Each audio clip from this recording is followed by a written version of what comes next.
Abraham தேவனுடைய வாக்குத்தத்தத்தின் மகனாகிய ஈசாக்குக்கு தேவனுக்கு பிரியமான ஆசீர்வாதமான மனைவி வேண்டும் என்று ஆவலுடன் விரும்பினார். ஆகவே அவர் ஈசாக்கை தனியாக பெண் தேட அனுமதிக்காமல் தன் விசுவாசமுள்ள ஊழியக்காரனாகிய எலியேசரை அழைத்து அந்நிய ஜனங்களிடமிருந்து அல்ல, தன் சொந்த குடும்பத்திலிருந்தே ஈசாக்குக்கு ஏற்ற மனைவியை தேர்வு செய்து அழைத்து வரும்படி அனுப்பினார்.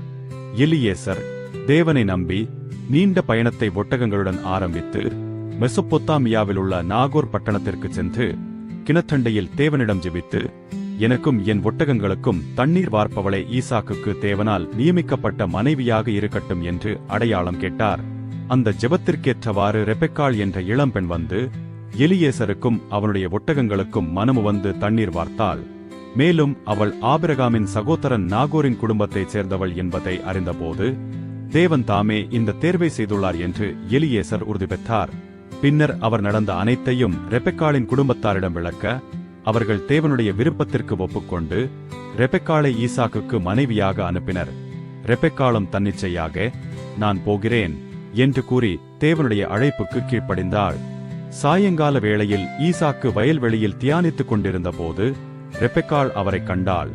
இவ்வாறு தேவனுடைய வழிநடத்தலால் தொடங்கிய இந்த உறவு ஈசாக்குக்கும் ரெபெக்காளுக்கும் மிகுந்த ஆசீர்வாதமாக மாறியது.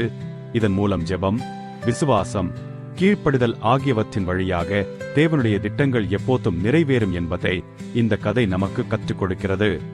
அன்பானவர்களே, மேலும் இது போன்ற பைபிள் சத்திய கதைகளுக்கு எங்கள் சேனலை சப்ஸ்கிரைப் செய்து கொள்ளவும். ஆமென்.